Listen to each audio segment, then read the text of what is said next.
Ecclesiastes chapter 12.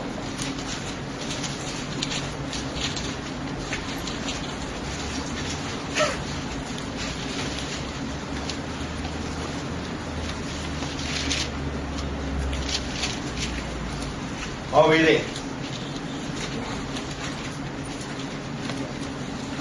Chapter 12, that's the last chapter of Ecclesiastes, verse 9. Moreover, because the preacher was wise, he still taught the people knowledge. Yes, he pondered and sought out and set in order many proverbs. He set these things in order.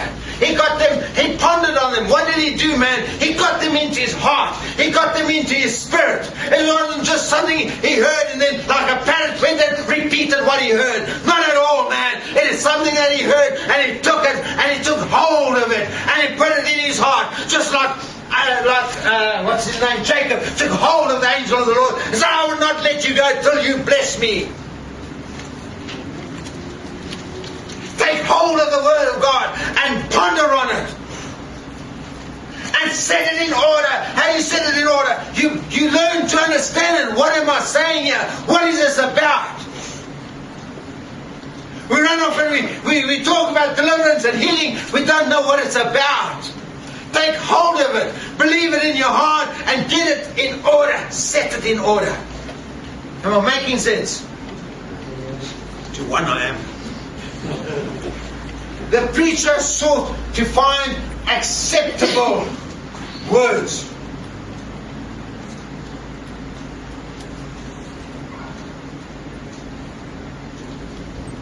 That word acceptable means delightful words. Delightful. You know what that is? It's full of delight. You guys didn't catch that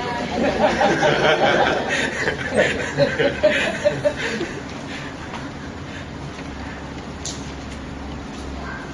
He sought to find, he looked to find acceptable, delightful words. Words that bring life. Words that bring power. Words that carry the power of God.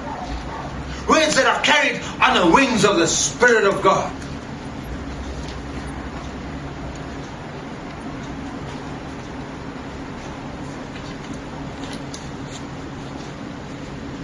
What was his name? First, Stephen. Stephen preached, and as he preached, the people were cut to the heart. Why were they cut to the heart? Because the words he carried were carried on the wings of the dove. You can never, by Moses' words, cut to the heart. But man, when you're using resurrection power words, they're words that cut straight to the heart.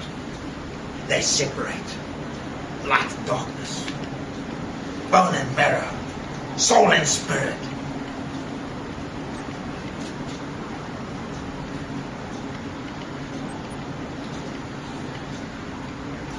And what the preacher sought out to find acceptable words, and what was written was upright. Words of truth. Words of truth. Not some kind of ideas or what pertains to my conscience. You know that thing, let's just take that thing about the fourth level of authority, the conscience, right? The problem is that we take what's a binding on my conscience and I force it onto you when it's not binding on your conscience. And I make it a law. And I call it words of truth. But all it's doing is putting into bondage. Truth will never ever put you into bondage. Truth will set you free. And the words I'm bringing are putting you into bondage. It's not truthful words.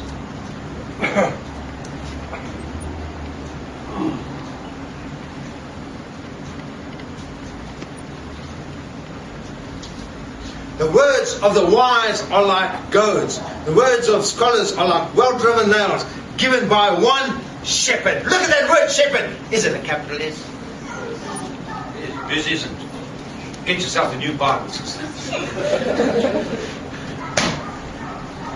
No, we have one shepherd. And these are the words that are well-driven nails. It's the words that come alive. Why do the words come alive? Because he's been raised from the dead. That's why his words are alive. That's why this word is alive. Man, if Jesus wasn't raised from the dead, these words will carry no power. there would be no resurrection power. You can take whatever you like, but if he was not risen from the dead, these words would be dead. But he is risen from the dead. Because he's risen from the dead, these words which he gives are power. They are life.